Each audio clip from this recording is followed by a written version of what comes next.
welcome everybody to the Daily Cheat Sheet. Here with the dude, here with Golan. Hope everybody's having a decent morning, noon, and evening wherever they are. Golan, I, as you know, posted last night on True Social, and I honestly, you know, when I post for myself or I post my thoughts. I don't post to be in the popular. What's funny is last night I posted something that I thought would sort of be in the popular, and I woke up this morning to people going, "Oh, I disagree with you. I disagree," which is fine. Disagreements are great. They're absolutely great, but it had to do with our show yesterday when I said that Pam Bondi should be having more press conferences. And really, that's the one you got pushback on. Yeah, I got pushback, and then I got pushback and likes, and people started coming out in favor. So I'm not, again, this isn't a knock on people. I hope people disagree because it makes me think about it. It makes me think about what I wrote. I have zero issues except for the person that said asshole. What is your whatever? Why do you have anything to say about this? I was like, wait, just to clarify, someone called you an asshole because you suggested that Pam Bondi do more transparent press conferences? Yes, that was his. That guy's taking it real seriously. All right. I know. He goes, asshole, you need to calm down. And I go, and my response was, you're the one that just called me an asshole. I'm perfectly calm. Anywho, let's get this party started. There's a lot going on, but one of the things that I think is great today is that you have Rubio, you have Grassley, you have a bunch of high-ranking Republicans in the Senate, obviously in the State Department, Secretary of State, and many others coming out saying and talking about this Russian collusion thing, and they're staying on message, Golan, which was my point sort of yesterday. And that this is a very powerful thing when a guy like Marco Rubio, who still holds a lot of that respect, in my opinion. Yeah. First of all, I've mentioned this before, and I will say it again. Rubio, to me, is one of the guys that, at least for me personally, receives some of the most respect of anybody in this administration. I still believe he would have been a tremendous vice president, and I think that he's going to get there on his own someday as well, and probably higher. I think the guy is principled. I think he is smart, and I think that he doesn't kowtow to anybody. His morals, his values, and his ethics remain intact. I really like the guy, and the more I see him, the more I like him. When it comes to something like this, I like that he's pushing back hard at the Democrats. You know, the Democrats are trying real hard to label this whole thing that Tulsi's finding and that they're now investigating fake news. The hoax, a hoax. Exactly. They're trying to hoax the hoax. They're calling it fake and dishonest and baseless. And I mean, I'm quoting them. They're of course politically motivated and weaponized. And I mean, everything you can imagine. To be honest with you, all the cliches. And I think at this point, people have stopped listening. You know, there's a moment where you keep hearing the same thing over and over again, but not always about the same subject. You know, when someone keeps making the same comment back to you, you realize, oh, you're not actually making an argument. You're just repeating a nostrum. You're just repeating a slogan. And everybody on that side of the aisle right now, anyway, is just repeating this slogan and trying to, again, walk in lockstep. He's calling it out, and so is Grassley, as you mentioned. So are a handful of people. And it feels like there's a moment that's happening where the fear is dissipating. Because, and I know that some people are going to say, oh, they were never afraid. No, I don't think that's true. I think that there was a concerted amount of, I don't want to be the one to call this out. But now that evidence is coming out, now that people are coming out and speaking with their whole chest about this, and they're finding more and more what Kash Patel found in the burn bags yesterday, what Tulsi's been bringing forward. I think people are finally realizing it's okay for us to do what the Democrats have been doing for years. But this time, we'll do it with evidence. Let me take that a step further, because I love what you just said. Mend, I'll take it a step further. They're finally following the leader. It's taken them God knows how long to realize, holy crap, we could do what Trump does. We could actually speak out and create the narrative. And we're finding more and more conservatives actually doing this. Well, one is, it is good that people are talking about this and that they're staying on message. Rule of law, for the party that talked about defending our democracy, losing our democracy for the last 4 years, they seem really not to care about this, which was an actual coup attempt to a sitting president or an incoming president. So I also want to say that careful with the big bold statements, because a lot of times these things go nowhere. So, temper your expectations, and let's hope that justice is served and they're able to bring the people who did this to justice. As I said yesterday, Obama's definitely not going to be touched because of the Supreme Court ruling, which protected Trump, and it's going to, same thing applies to all presidents. But Trump's everyone the one else that actually pointed that out too. He did. And I hope they do actually go after this. I know that the Trump administration is really forward looking. They try not to be, looking in reverse. They don't want to deal with a lot of this stuff. And that was his policy in the first administration, where he, let everything from the past be the past. And he was just trying to focus going forward. And look what they did. They came after him with every single witch hunt. They changed the statutory of limitation laws in New York to be able to charge him with that, whatever case they brought against him. So go after these people, but also do the forward-looking thing. I love what we're doing on trade and the economy. Hopefully the Fed will lower interest rates. The border is amazing. We're getting the best of every world. And I'll say just about that, Mend, I think that this is actually a little different, because this doesn't feel like when Pam Bondi said, I'm going to deliver X, Y, and Z to you, and then didn't know if she could do it or didn't even know if it existed. This feels like what Rubio's doing, and Rubio, again, very, very smart, very careful the way he does things. He is saying something is amiss. It has to do with this topic. And he's saying it looks like there are burn bags and we'll see what's in them. It looks like there's proof that Hillary was involved with okaying this Trump-Russia smear campaign. It looks like there's a Durham report that shows that the Soros Foundation might be involved. He keeps saying it that way, like a lawyer might, of there's a possibility these things exist. We keep finding evidence that seems to point in that direction. We're going to do our due diligence, and then we're going to let you know. He's not making wild statements about what he's going to deliver.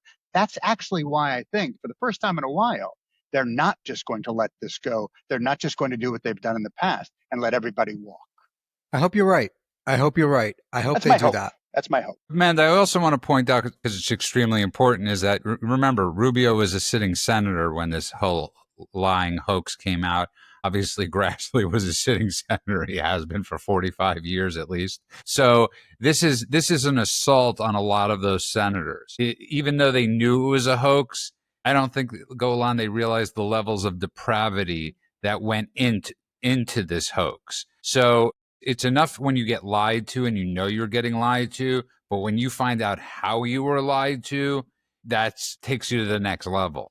100%. And I think that right now, as more of this comes out, the deeper it seems to go. I'm going to say allegedly, I'm going to say suggested, I'm going to say suspected, I'm going to say all the things that we're supposed to say. But sometimes when there's smoke, there's fire.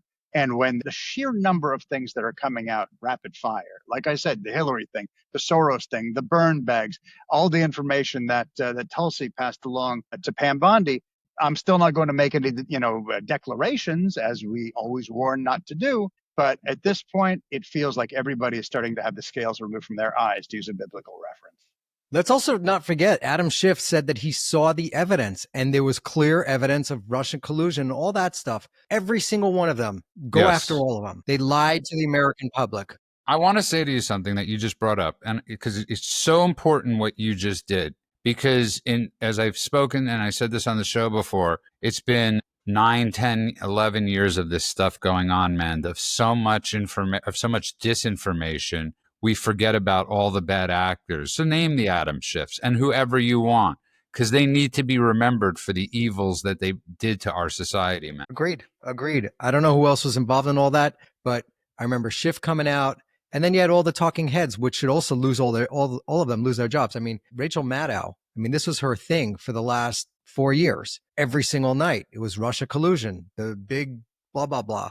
Having different people on talking about the Russia collusion hoax. The last 10 years, forget about 4 years, the last 10 years, but Golan, there it is again. And I know, men, that, you can make a mistake with the way you say it, but it does seem like 4 years, but it seems like 40 years. It seems like 100 years. I mean, the amount of everything that's occurred, it's a lifetime. And look, if you really wanted to go down the list of names, just like the number of years it's been, the list of names is endless. And because it's constantly, as we always are talking about, being memory hold, it also is something that you have to really think hard or go do research again to remember. It's like they keep scrubbing the previous night's surveillance tape. So you're like, well, I only have yesterday's information in It's a my great head because, analogy. well, people don't. Okay, so they remember James Comey. He's a big enough name. Do they remember Andrew McCabe? Do they remember Peter Strzok? Do they remember Lisa Page? Do they remember, I mean, John Brennan, maybe? Sure. Obama, okay, as we talked about, he's probably going to So stay. right. So right. But the list goes on. And I'm sure I'm missing 200 names that I've forgotten at this point, and it's my job to remember them. So I can only imagine that the people who have to actually live their lives and fill their heads with the things that they do for a living certainly aren't going to have room for this sort of thing. And let's not forget also the wiretapping of people like Carter Page, and the list goes on. But man, I want to move on to your favorite subject, the trade stuff, the economy. It can't be said enough. And I just want to say one thing, because the amount of work this administration does. So one of the points that somebody said about Pam Bondi was she works hard. Yeah, they're all working hard. Somebody said something to the effect like, Trump gives a con chick on True Social said, Trump gives them 24 hours of work on their desk and says, do it. And they're doing it, man. Every single department is doing the job. They're showing up every day. It's a fantastic sight to see. We're killing it on trade. The amount of money that's coming in from these trade deals is astronomical. It's going to help us bring down our debt. It's overall going to help the American people, us, the consumers. I wish that Jerome Powell would have lowered the interest rates today. There was another opportunity for him to do that. He chose not to. Again, I could see it from both sides, but it does cost us as a country $1 billion a day just in interest for that 1% that he could have lowered it. So he could have saved us $1 billion a day. But let's see where that happens. I also see the housing market cooling off a little bit, and the inventory is going up. Deals are falling through. So that's also not something that this administration or that's good for the country would want, right? So lower the interest rate, which would also make it easier for people to buy houses, right? Overall from the housing industry, but also you talk about young people that can't afford houses.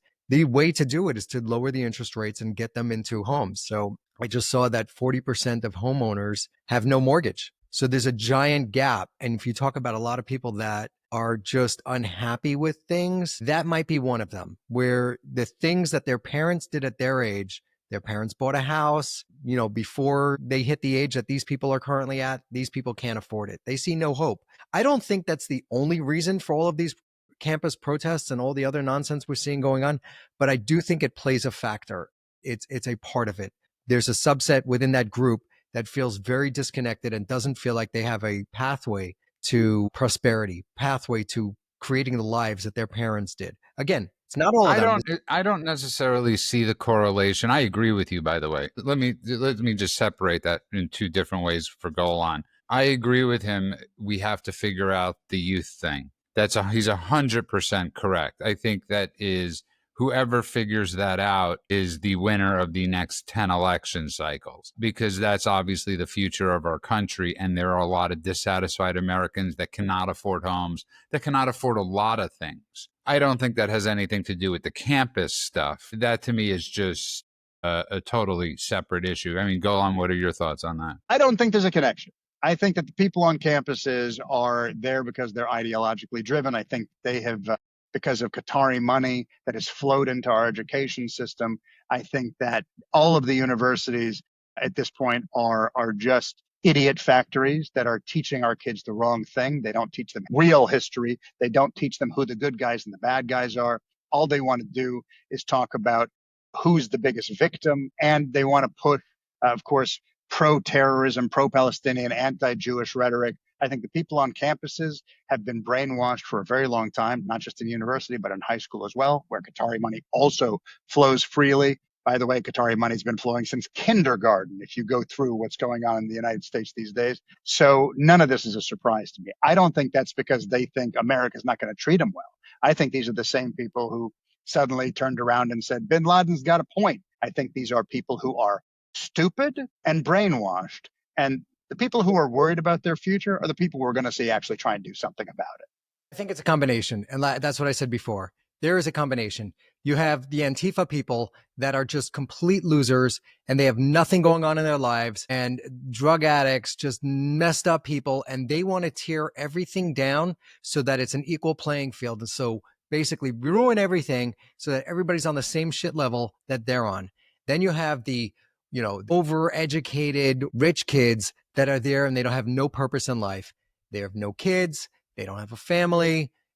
There's no responsibility and they have no purpose. They had a very, very cushy life and they attach themselves to this cause, whatever the cause is, hate America, slam Israeli kids, whatever the grief du jour is, that's what they go for, right? And then you also have a whole bunch of kids that were brainwashed by the education system. Most of them are that. That's a lot of it. But there are people within our society that do feel helpless. They feel helpless because they don't have a pathway to make the same types of life decisions that their parents made. And I agreed all with that- you. Of course, by the way, no, hang on. I agree with that too. I'm not saying every single person is ideologically captured. The people who are marching on behalf of Hamas on these college campuses and are cheering on the rape of people are not the people who are wishing they could have the opportunities their parents For a house, Correct. You're right. If you could, just put it in perspective. If you're a student at Columbia University, the least of your worries is how you're going to buy a house. Okay, because most of the kids in that school tend to come from a lot of money. Yes, I know they're very gracious and they give scholarships. I want to move on though to something, which is something Golan just brought up, which is Joe Scarborough today, Trump's favorite friend, came out and said the border has never been safer. It's the safest it's been in 60 years. So there is somebody that's actually giving Trump credit. I saw the clip, so I don't know what else he said on the rest of the show, but you can't deny it. This is like one of those things, men, you simply can't deny. And we're not giving enough credit to our ICE agents. I mean, these people are walking into battlefields every single day. The people that stand on the border. I mean, these are people that are not getting paid a ton of money, that are making sure we're safe and secure, and the border is safe and secure, man. And we have to give them so much props. So first, back to Morning Joe guy. Him giving them credit is something that needed to be done. But also, I had many conversations with friends of mine that are staunch Democrats, and good people. These are well-intentioned, well-meaning people that buy into a lot of the Democratic talking points. And I would always bring that up. Like, you're going to talk about the one illegal alien that was forced to go to some detention center and he's living in, not the best conditions. He's now on a cot and he's not living in his luxury hotel room like he was when he was here. That's who your heart breaks for? What about the children that were murdered, the kids that were trafficked, the American kids that were murdered by these people? Your heart doesn't break for them? And they would come back and say, well, look, the border is a very complex issue, and the Democrats put together a border bill and the Republicans rejected it. And I remember when that came out, and I looked at it, and I looked at what the bill was. And the bill wasn't to add more guards or more gates to the border. In fact, they were selling off Trump's border wall, the metal. They were selling it off for scrap, pennies on the dollar, right before he came back into office. What that bill would have done was hire more agents to process more people into the country. So when they said we had bipartisan border bill no, it wasn't. That's not what it was. And they were allowing 10,000 people a day to come across the border unvetted. We had no idea who these people were. A lot of them could be, flower vendors and really nice people that were just wanted to crochet all day. And a lot of them could have been mass murderers, enemy agents, terrorists, who knows what. So the fact that Trump shut it down and it's completely closed right now proves that everything they said was a lie. They said it couldn't be done without Congress. He did it. Well said, Mend. And when you think about it, Golan, it's really amazing. The border's closed. I mean, it's really closed. Someone did a montage, and it wasn't about the border, but it was about the trade deal. After the EU signed the trade deal, there's a montage of all these lefty sites, CNN and all the other ones saying, wow, we can't believe that he closed this historic, monumental trade deal. They had to give, there was no way to spin it. You couldn't spin that. We came out so far ahead. The Europeans are saying this is such a bad deal, but we got to do it because they're our biggest trading partner. That's the key element. None of these admissions are love letters to Trump. I mean, sure, Morning Joe might have been a little hypocritical and flip-floppy and all that, but there are plenty of other people who are anti-Trump and who are vocally against the guy who have to admit that some of these wins are happening. If Yeah, they're not Morning love Joe letters, hates Trump. That guy hates him. It's not. sure, he hates him, he loves him, and then he goes to visit him and then doesn't. Whatever. I don't give He a went shit to about visit that him, but that particular was guy. him and his wife went to visit him, but that was only so that they could have access to the incoming Sure, administration. but I don't care about that. What I'm saying is it's reality breaking through the narrative bubble. Even those who don't like Trump can't ignore what is obvious on the ground. And whether that is about the economy, whether that is about the border, any number of things. And to say that the border is closed, Judah, to your point, this is a shock to a lot of people because after watching what Biden did for the last 4 years, it seemed like this has got to be the toughest thing in the world to do. This has got to be almost impossible. Why did it take 8 million illegal crossings, fentanyl flooding our streets, and sanctuary cities collapsing for Trump to just walk in and, as men said, without going through the rigmarole of a thousand stages, just take care of it to prove the thing that over and over again they told Biden, you can just do this. And the answer was always, no, I can't. I need these other things. I need an Inflation Reduction Act that has nothing to do with inflation or reducing inflation. All of these things made it seem like it was almost impossible to do. And here we are. It's actually closed. Well, it's like when Obama said, what are you going to do? Wave a magic wand? And Trump wove many magic wands in his first term. But I was just in an Uber and I had this conversation with the driver, really nice guy.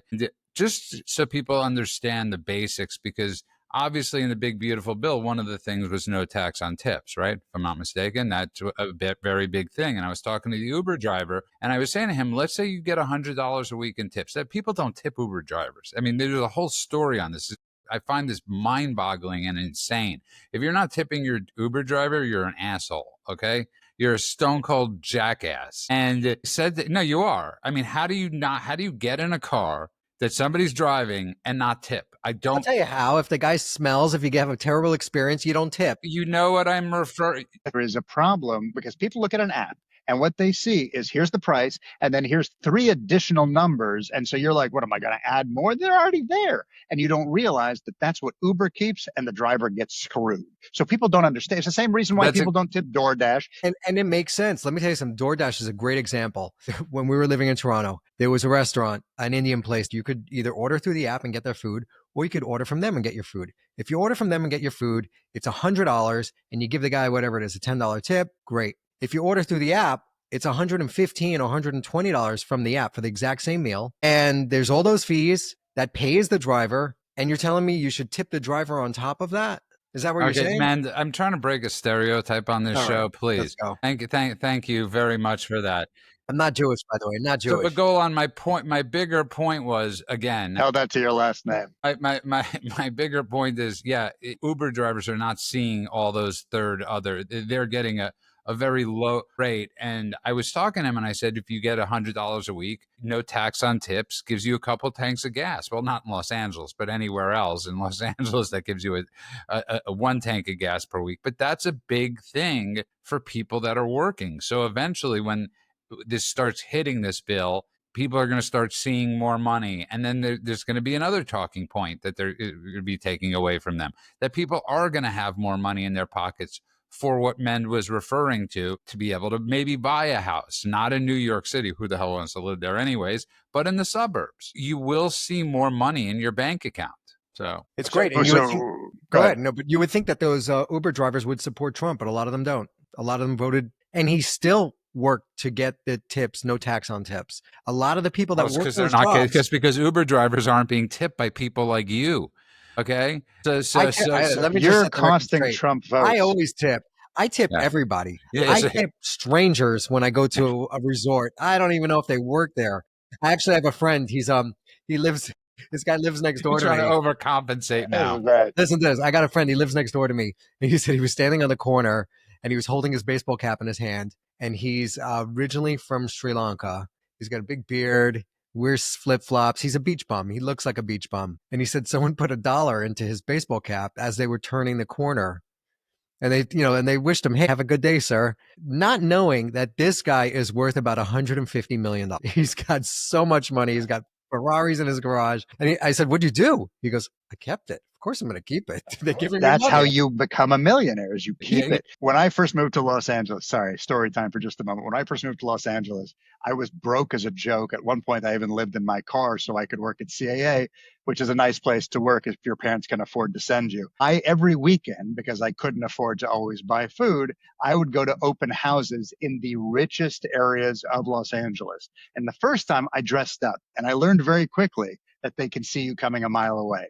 But if you dress like you are a homeless person, they all assume you're a billionaire. So my girlfriend and I, we would wear the rattiest clothes, holes in the jeans, like ridiculous looking, didn't shave anything. And they would treat us like royalty. They would bring in salads for us while we were waiting, fresh baked cookies every weekend. That's how we made our fun. So we're really I understand it. killing the stereotypes on this show, guys. Great work. And then I And tipped everybody. I over tipped everybody. thank you for the scene from I Love You, Man.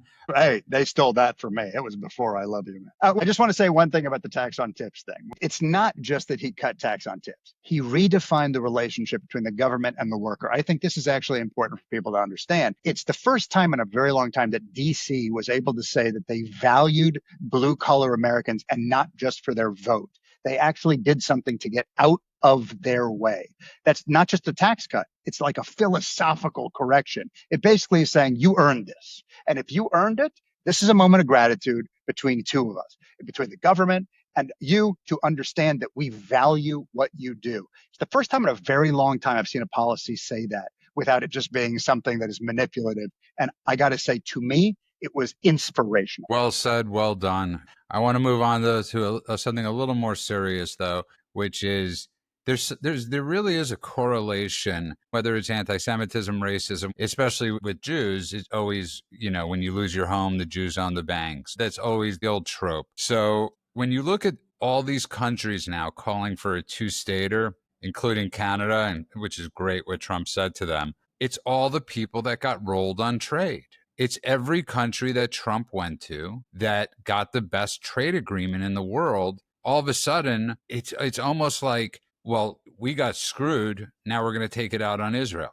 I mean, it's a really weird, mind-boggling thing we're witnessing, but it could just be a coincidence that all the countries that are calling for it just got screwed over with every trade deal possible. I'd never looked at it that way, so it's a really interesting perspective. I think, as we talk about on this show quite a bit, whenever anyone is failing in terms of governance, and we talked yesterday about some of the ridiculously low approval rates that some of these leaders have and how their economies are crumbling and how they're getting rolled on trade and all the rest, the easiest thing for them to do is scapegoat. And it's something that we see over and over again. We've seen it since the Elders of Zion in Russia, a very long time ago, which keeps rearing its ugly head. This is just another version of it. If we can ensure that you are focused on Gaza, if we can ensure that you're focused on how the Jews are controlling you, if we can ensure that you are not looking behind the curtain at the wizard just being a man, well, then we can continue to control you. And so this is just another distraction. That's all it is. And Jews have always been, and I assume, unfortunately, will continue to be the easiest scapegoating distraction that exists. What we're seeing is them put together their plan to alienate that one state.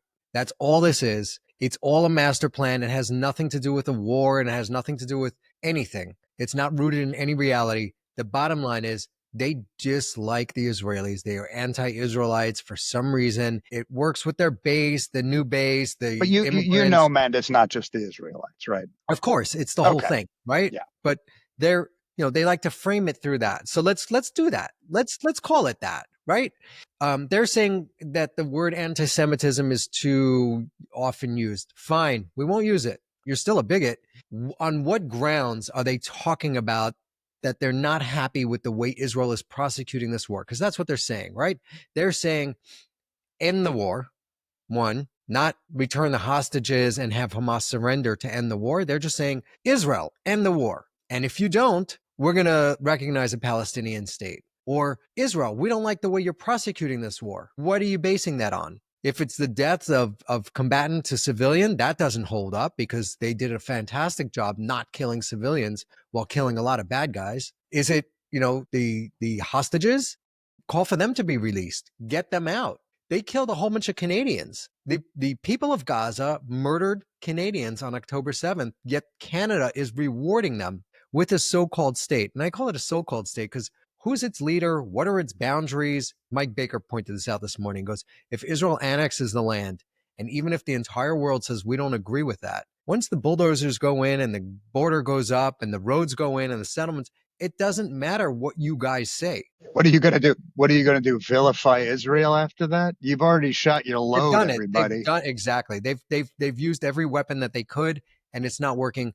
And here's the reality: is that if Israel does annex the West Bank and Gaza, and they ship the Gazans to Paris because they are granting asylum to all those people, fantastic. Take them. You deal with them. Most of the Paris Jews have left already. They know what's coming. They've seen it. What's going to happen is the Middle East is going to change, and you're seeing it. You're seeing the Saudis, the United Arab Emirates. They are all moderate. They have outlawed the Muslim Brotherhood. That's going to become a safe zone. So you're going to see a shift where the Middle East becomes safe and stable, and Europe is going to become insane and unstable.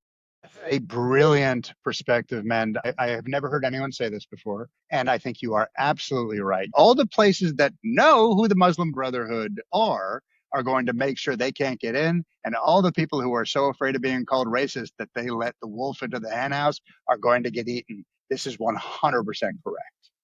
Yeah, even the jihadis in Syria, seems like there's a big faction in that group that really wants to align themselves with Saudi Arabia and the United Arab Emirates. They are done with the Iranians. They saw what that did to the country. It just decimated the country for the last 18, 25 years or whatever it was. So you're seeing that shift. The place that is, we don't know what's going to happen is Iran. Who knows what's going to happen there? The people are very fine people, not a hoax, but the leadership is terrible. And if they could get new leadership in there, Iran would prosper. The Iranian people have the biggest hearts. The Persian people, I've never met a bad one, but that's where we're headed. Well said. And Golan, getting back to my point, I think it was a little more than just a coincidence that it all occurred at the same time with trade and them all coming out and saying this. And good for Trump for saying today, you want to end this, release the hostages. I got to give this guy so much freaking credit. He's using every amount of political capital that he has, and it has nothing to do with Mark Levin knocking on his door. Trump has a deep love for the state of Israel. People can't understand it. He has a deep love of all people, not just Jews. Trump doesn't like to see people hurt, harmed, but he has a deep affinity for Israel, for Jewish people, for what's right and what's wrong. And Golan, for him to come out and say this and to say to Canada today, if you do this, there goes your trade deal. And Matt Walsh, this jackass from the Daily Wire, who's like a broken clock. He's right, twice a day. And not on this, obviously, but on other things. And he's like, well, Trump, you're really threatening America by threatening to walk out of this trade agreement to defend Israel. What about America first? Hasn't Trump proven enough that he's America first? Everything he's doing, Golan, is America first. Our society, compared to where we were 6 months ago, Matt Walsh, are you out of your mind? Do you need to get on Tucker that much? This is something that is happening consistently, right?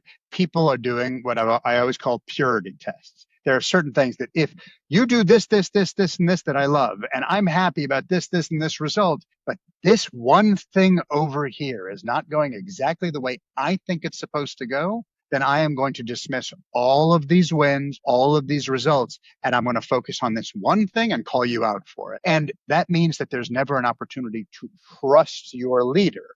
That means you only trust your leader as much as he follows what you already think he should be doing. This is the social media mentality seeping into the real world. If I am not in my echo chamber all the time, if I don't constantly get validation, then something is wrong. In fact, if someone sneaks into my DMs and sends something negative, I'm going to block them real quick.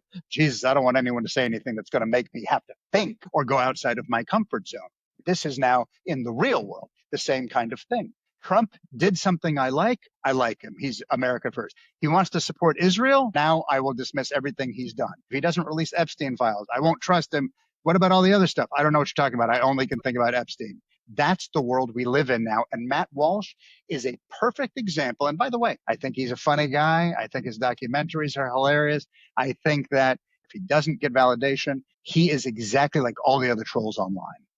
Let me actually break something out here. So first, Matt Walsh's What is a Woman was fantastic. The guy does some good work. When he talks about America first, yes, what they are doing is harming our policy. Our policy is to end the war in Gaza. And the way to end the war in Gaza is to get the hostages out and Hamas surrenders. That is what needs to be done for that war to end, and that's what Trump wants done. When the Europeans and the Canadians are coming out and making these statements that are going to prolong that war, they're going to add an incentive to the Palestinians. If they hold out and do not give up the hostages, then they get a state.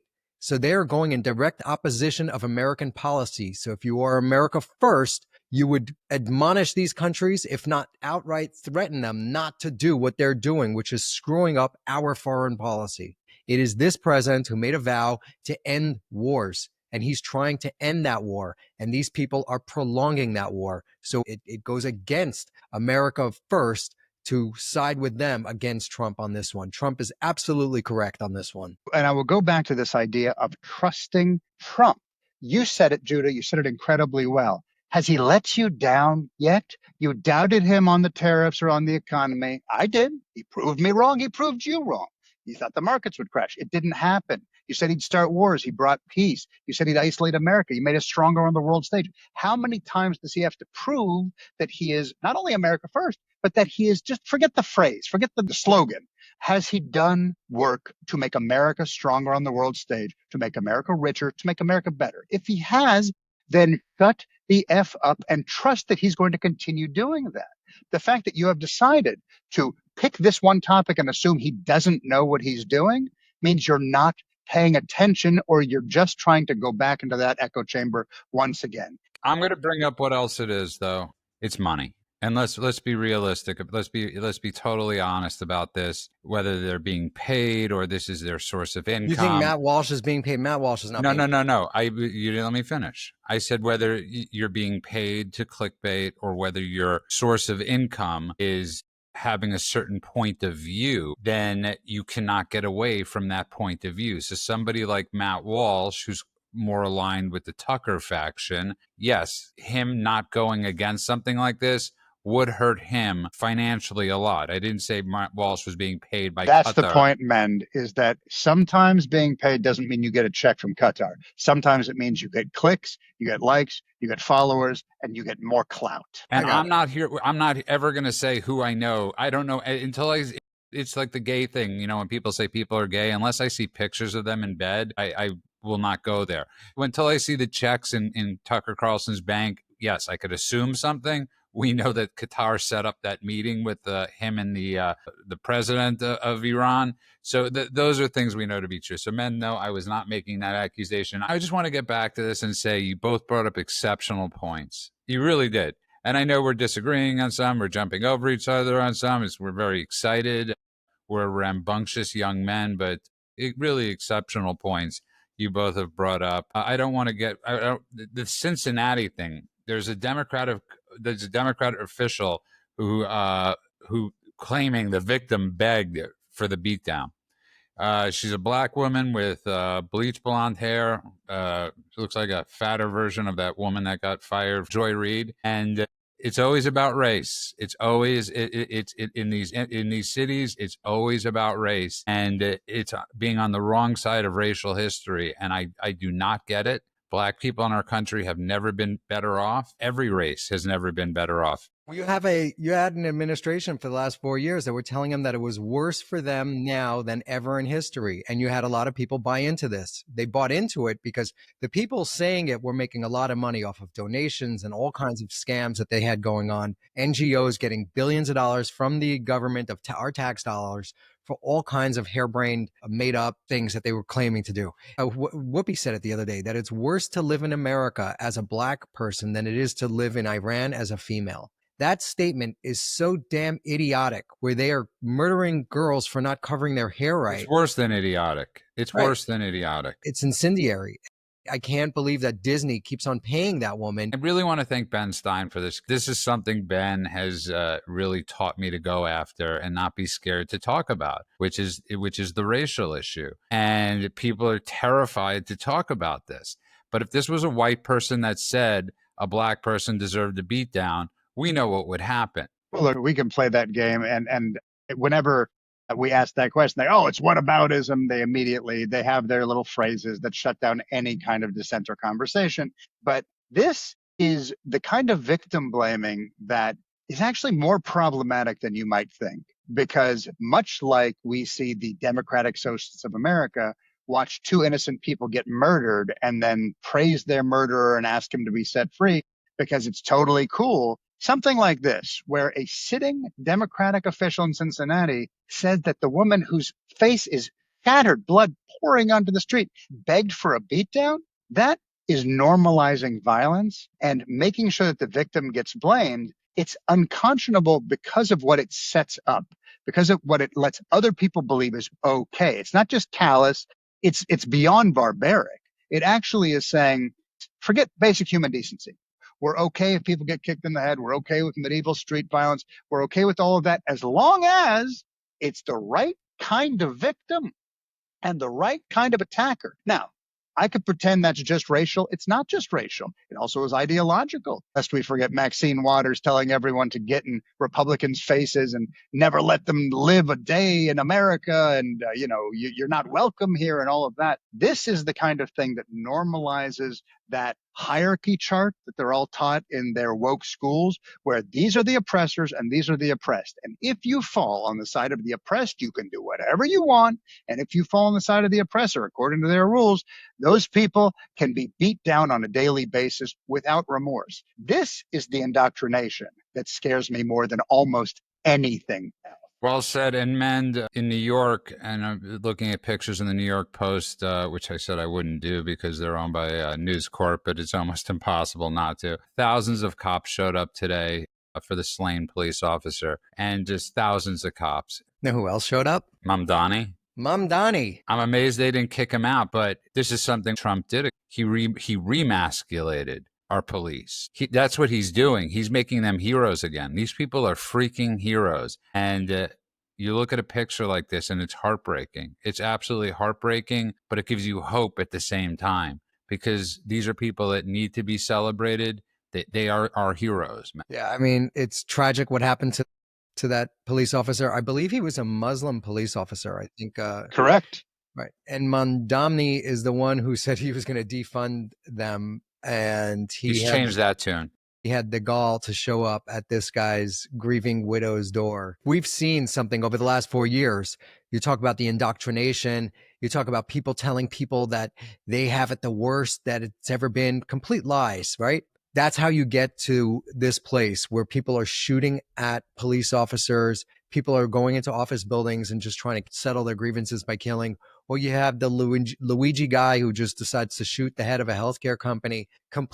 What that could lead to is complete lawlessness. Where it comes from is the same place that the hatred, and if you want to see where this leads to, just look at Gaza. They've been teaching those kids that every Israeli and every Jew needs to be murdered and killed, no matter where they are, and that the land does not belong to the Israelis, and it all belongs to them. And then 20 years later, you had October 7th. So they got the Gaza in 2005, and then 20 years later, they had October 7th, where you had people going into people's houses and murdering children and families with their bare hands and calling their parents to tell them about it. So how do you get that? How do you become that disconnected and lack of humanity? This is how you get it. You get fed propaganda for a long time. And we're seeing a little bit of it, a tiny bit of it in New York. Golan, today we're seeing it fight back, because this is a really beautiful sight to see. And I'm sure Trump would have gone had he been able to go. This is very different than him being able to do things before he was president. This is not very strategic for our Secret Service. So we all know Trump would have been there if he could have been there. But this is beautiful. Listen, I'm a New Yorker by heart. I will always love New York. Don't want to see it burn to the ground as much as I sort of do, because I think you need to hit bottom. And the reason I don't want to see it burned to the ground is because cops will die if it gets burned to the ground. Innocent people will die if it gets burned to the ground. And this is a picture of living. it's a picture of somebody that got killed, but it's also a picture of the heroes that save our lives. And there's something even additionally poetic about the fact you mentioned, men, that he's a Muslim. The guy's name was actually Officer Islam. Okay. So as if we couldn't have more of a symbol. It wasn't just a cop. He was an immigrant. It was a Muslim. It was a father, but he was the sign of what the country gets right. It's actually, I get emotional just thinking about the fact that we didn't get to see separation. This is something that's happening so often these days. The dorms are segregated. The graduations are segregated. It's like we've gone backwards. It's a crazy thing to think about. But when you look at what happened here, cops from every background, there were black cops out there. There were Latino cops, Asian, Jewish, Muslim, Christian, everybody was out there shoulder to shoulder. And to me, I'm going to use your word, Judah. It really was beautiful. It was brotherhood. It was loyalty. And to me, the best word to distill it down to its essence was it really was America. And I hate to see any funeral of someone who dies on the line of duty. I hate to see their family suffering, but it's always nice to be remembered that we don't forget our own and we show up for each other. And that's the point of America. We always do. You know, you bring up such an interesting point is when there was video outside of the shooting afterwards and you saw all the first responders, you know, you saw a guy with a yarmulke, you saw blacks, you saw everything. And that's what New York is meant to be. It's meant to be a melting pot, not a separation pot. And that's what leftist policy does. It separates. It does not melt together. And that people cannot see that is just astonishing. And I want to move on to the last subject, which the UN came out with today. 87% of the food aid trucks were hijacked by Hamas. That is coming from the United Nations. For them to come out and say that, go on. They must have had, somebody was off that day. You know, whoever the fact checker was not in. It's amazing. So the UN does a periodic, they've been doing this for a very long time, by the way. They have monitoring and tracking of all the and this is the last 3 weeks. But hang on, before we even get to that, if you go back to 2014, they were already at 70%. And they've remained around 70 to 80% since then. Okay, that's as far back as I looked anyway. So that means that for, let's just call it a decade, for the ease of math, for over a decade now, we have had almost 80% of the aid trucks going into Gaza not reaching their destination. Now, admittedly, that doesn't always mean it's Hamas. Sometimes it was other groups that we pretend are not Hamas, but are really Hamas. The Islamic Jihadi Doodle Hamas Part 2, right? So all of that stuff has been happening for a very long time, but we're only hearing about it right now. Why? If we knew that the billions of dollars that are going into Gaza, 70 to 80% of it is constantly ending up in the hands of terrorists, would the world continue donating that way? They've been reporting this stuff. It just doesn't get reported in the mainstream media. It doesn't get mentioned. How did we find this? It came because Eyal Jacoby on X posted it. And then I had to go to the United Nations Ops page to look at the actual UN 2720 mechanism for Gaza and get into the metadata to start to see how many trucks went in, how many trucks arrived, how many trucks were intercepted, and started to do the math and started going back year upon year upon year. I didn't know this, and I am a scholar of Gaza since the handover, everything that's been going on there. And this was so well hidden that people didn't realize. So now 87%, as of the last 3 weeks, has been hijacked. And they just keep saying, send in more. And it's Israel's fault that there's a famine and making up all this other shit. It's insanity. They're still not admitting it. So you found the data. The data is reporting it. If you dig into the data, you'll find it. But it's not like Antonio Guterres or Philippe Manzarini or any of those other fools came out and said, you know what? You guys were right. 80%, 87% of our food aid is being stolen. They're still not admitting it. They're still saying there's no evidence that the food is being stolen. So that's where that's at. It's an extremely important thing because this is the narrative, the slander, the libel that's being spread is that there's a starvation crisis. Well, the starvation crisis is happening because Hamas is abducting the trucks. We know this to be 100% true. 100% true. So if you took all those trucks gone, I am sure that is enough to feed millions, hundreds of thousands of Did people. you look at the numbers? 23,353 tons of food was intercepted. Let's just call it 23,000. Let's round down for the sake of fun. 23,000 tons of food. And when the UN was asked about it, hey, we just noticed this thing is since 2014, you've basically lost hundreds of thousands of tons of food. They said, to Hamas, they said, no. It's not always Hamas. Sometimes, and I'm going to quote the UN because it feels like parody. No, sometimes the trucks are just peacefully intercepted by hungry people. With guns and green bandanas. Right, exactly, and masks. I also want to bring up something I know you'll find amazing is Trump is really going after Brazil because of what they've done to Bolsonaro, and that he's really going after them. He is really going hard on them with trade, everything he has, and good for him. I love watching him do this. Well, careful. We're ranked quite highly in Brazil right now. So whoever's listening, we're on your side. Well, no, trust me, the people in Brazil agree with Trump if they're listening to us. So, not just listening to us, the people of Brazil, they're all with him. This was very similar to what happened in our country, where one candidate was saying, hey, I'm going to give out all this free food and free money and free stuff. And the other candidate was like, no, we're going to build a great economy. They essentially cooed the guy. They got rid of him, and now he's on trial, and they're going after him in a big way. That judge that looks like Lord Voldemort, that guy was just sanctioned by the U.S. government. Kudos. And Golan, I just want to go to you and finish it with this. It's, I was reading a Kerry Lake tweet, and she was just so positive about Trump's reaction to Canada. And I think it's incredible that he's assembled this extremely loyal, brilliant team. It's absolutely fascinating to watch, and everybody deserves credit. We know a lot of people that are enacting certain laws. We do. I mean, it's just the reality. The amount of work they are putting in. People just think all these campuses, settlements came out of nowhere. They came out of lawyers working 24 hours a day for the betterment of our college campuses.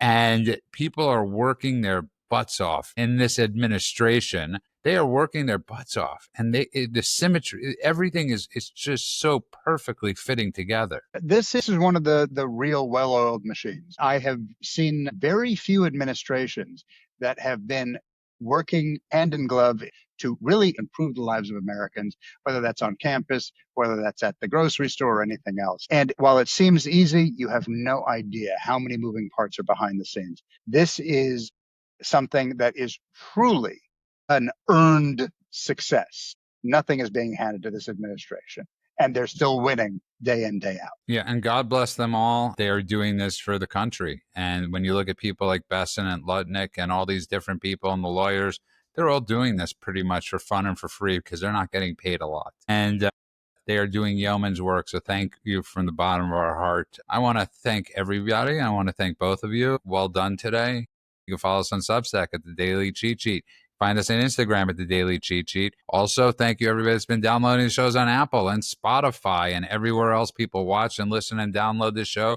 Thank you all for the comments, for the contributions. We absolutely adore you and we love it. And I just want to thank everybody. I'm very emotional right now. So thank you. On that note, I want to wish everybody a good morning, afternoon, and night world wherever you are. And God bless you all.